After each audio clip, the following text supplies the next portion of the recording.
Namaskaram. Good morning. I am Dr. Sheeba Thomas. So today I am going to take a small class on antibiotic resistance. So we are celebrating the World Antimicrobial Resistance Awareness Week, November 18 to November 24th, 2023.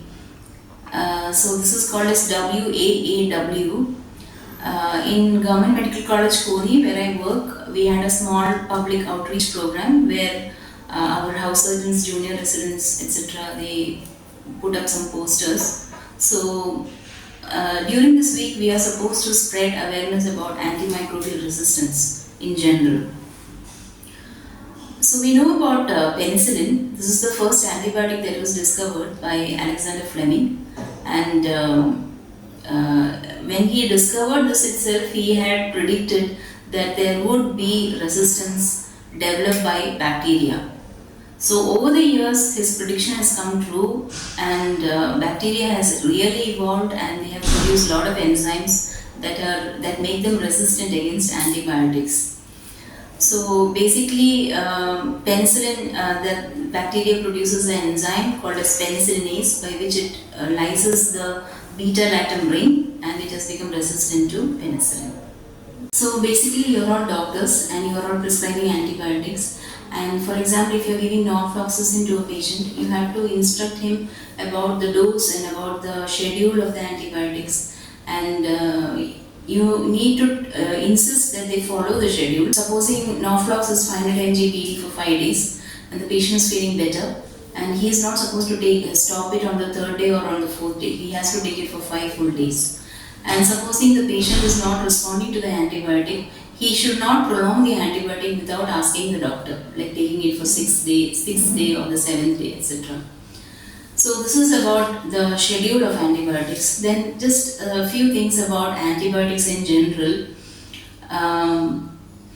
For example, penicillin and cephalosporins, they have a beta-lactam ring, and the bacteria produced an enzyme called as beta-lactamase, by which the penicillin and cephalosporin, the beta-lactam ring is completely lysed. So this makes bacteria resistant to this antibiotic. So you have beta-lactamases, the enzymes. So therefore, what was done was, it was the beta-lactam antibiotic was combined with a beta-lactamase inhibitor, clavulanic acid.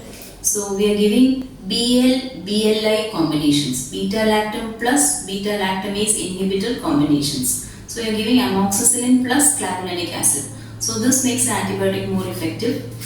But again, other enzymes were produced by the bacteria. For example, AMC beta-lactamases, and also there are ESBLs, that is extended spectrum beta-lactamases, which makes it resistant to third generation cephalosporins and almost most of the antibiotics. So the gene which is carrying the ESBL enzymes, it is also having some expression for resistance against aminoglycosides and fluoroquinolones, etc. So that whole resistance, it is coded, and ESBLs will make it resistant against third generation cephalosporins. And if you're getting a better zone of inhibition when you're doing the testing in the lab, if you're getting a bigger zone of inhibition for third generation cephalosporin plus a beta-lactamase inhibitor, for example sulbactam or tazobactam, that means it is producing ESBL. So this kind of testing is not routinely instructed by CLSI, but we need to know what type of bacteria we have in our hospital, what type of hospital flora and fauna we have. So you need to trace and chase the bacteria which are multi-drug resistant. So therefore, if the microbiologist in the lab is interested, and also if the clinicians are interested, we are supposed to do ESBL testing. And so if it is resistant to also the combination drugs like cephalosporin, sulbactam, piperacillin, tazobactam, you can start giving carbapenems, that is meropenem, imipenem, etc. But bacteria has also produced enzymes against carbapenemases. So you have KPC, that is Klebsiella pneumonia carbapenemase. Then you have metallobeta-lactamases, as you all know, it's very popular, the New Delhi metallobeta-lactamase. So these are the array of enzymes that have been produced by the bacteria, which makes it resistant to almost all the drugs. And then we only have few other options such as colistin, tigecycline, etc. And so, the higher the antibiotic is, the more number of side effects, renal toxicity, hepatotoxicity, all these problems increase, and so therefore we have to be very, very careful.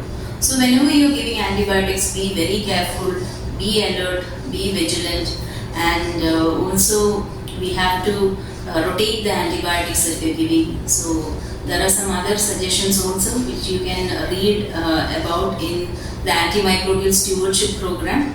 So this is the message, the take home message for this is be very careful with antibiotics and instruct the patient carefully, strictly about how they should go about with their antibiotics. So thank you very much.